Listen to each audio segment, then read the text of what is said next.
Today, we're breaking down 7 hilariously accurate quilting personalities. Let's see if I can call you out specifically in this video. Quilting personality number 1 is the Perfectionist Planner. You know that you're a Perfectionist Planner if you have a spreadsheet for your fabric inventory, if you own more quilting rulers than actual finished quilts, if you won't cut fabric until you're 1000% sure of your decision. Okay. Let me share this with you. One time I spent an entire afternoon organizing my whole fabric stash by designer because that's how I decided it needed to be. And then I organized it by color after that and by collection after that. And by the time I was finished, I was too tired to actually sew. So raise your hand if you have ever reorganized instead of actually quilting because things had to be perfect before you even got started. Quilting personality number 2 is the deadline sprinter, aka works best under pressure. The deadline sprinter thrives in chaos. You swear, next time I'm going to start quilting earlier. Spoiler alert, they probably won't. If you have ever pulled an all-nighter before gifting a quilt, if you have definitely wrapped a quilt with safety pins still in it, this might be you. Yeah, I once finished a quilt binding literally in the car on the way to the wedding because that was my gift to the bride and groom. The last stitch was very hurriedly tied off as we pulled into the parking lot. So, yeah, I kind of fall into that category a little bit myself. Quilting personality number 3 is the fabric collector. Hoarding is a lifestyle. Fabric collectors don't just buy fabric, they adopt it. You may identify with this quilting personality if you own more fabric than you could ever use in your lifetime and you struggle to actually cut the good fabric. And the absolute tell sign of a fabric hoarder is it's not actually hoarding, it's an investment. And I am planning for future projects. Yeah. Quilting personality number 4 is a scrappy improviser. Rules? What rules? They don't apply. Patterns? You don't follow patterns here. They say, I'll just wing it before you just cut randomly on a piece of fabric and you change the layout of your block halfway through. Do things turn out amazing? Most of the time they do. Do they sometimes not go the way that you planned? Yeah. But if you're winging it, was there really ever a plan in the first place? I'll let you be the judge of that. Quilter type number 5 is the technique junkie. And that is the quilter that loves learning and hates finishing.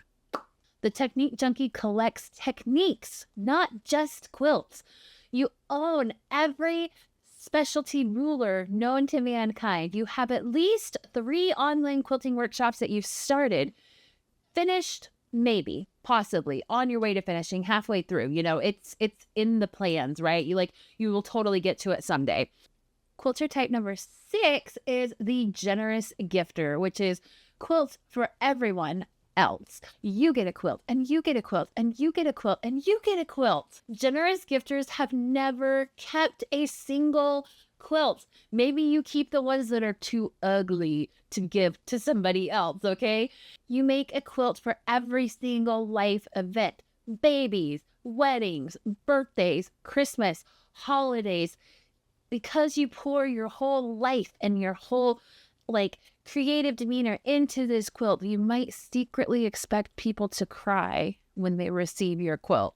Here's a tip. If you are going to pour 50 hours of your life into making a quilt for somebody that may not understand that you took 50 hours of your life into that quilt, I have a free guide on my website that you can download completely free that I want to gift to you because you want people to know how to take care of your quilt. And you don't want to have to go through that awkward conversation of how to wash the quilt, how to make sure that the colors don't bleed, how to make sure that it doesn't fall apart after a couple years of use, and also so it doesn't end up on the top shelf of their linen closet, right? Because it is not a blanket that you just happen to pass by on sale at Target. It is something that is so much more than that.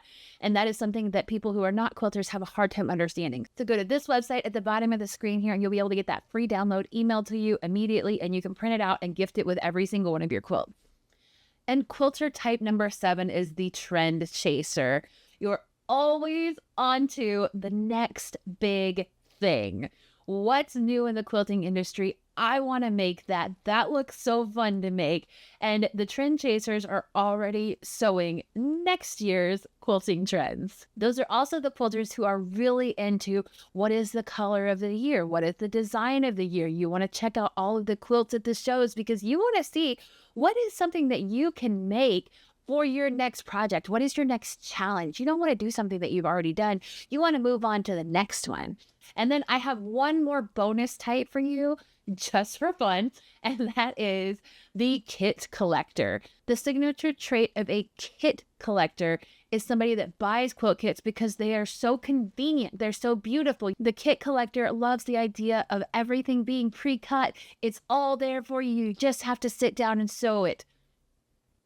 But that's the thing, is you just have to sit down and sew it. This is one that I find a really, really hard time with when it comes to going to the quilt shows, because I love to pick up those quilt kits. I love the pre-cut quilt kits. They're so convenient. They're so fun to sew. What we're going to say is it's not hoarding, okay? If you have extra projects stashed away for a rainy day, if you have extra fabric that you could possibly never ever get to use in your lifetime, it's not hoarding. It is preparing for future you and future me. And we are excellent at prepping, right? You never know when the urge will strike and you will want to work on that Christmas quilt kit, right? You never know. So it's not hoarding, it's prepping. All right, my star stitcher, let's be honest. Did I call you out in this video? I had a whole lot of fun putting these like personalities together because I kind of see myself in every single one of them.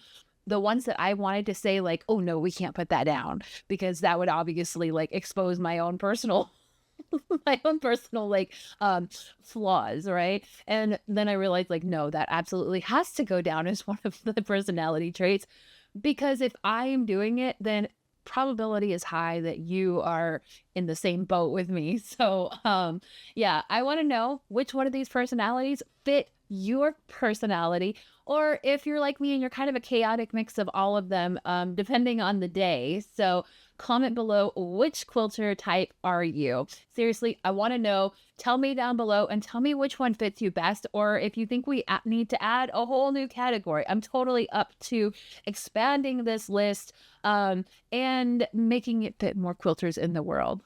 And hey, if you know a quilter who needs to see this, go ahead and send this video to them. So let's embrace all of our beautiful little quirks together. Please subscribe to my channel if you love quilting and a little bit of creative chaos, as well as getting into the nitty gritty of the creative process. I don't want you to miss out on more fun videos just like this one. Okay, if you'll excuse me, I have at least 3 unfinished projects waiting for me.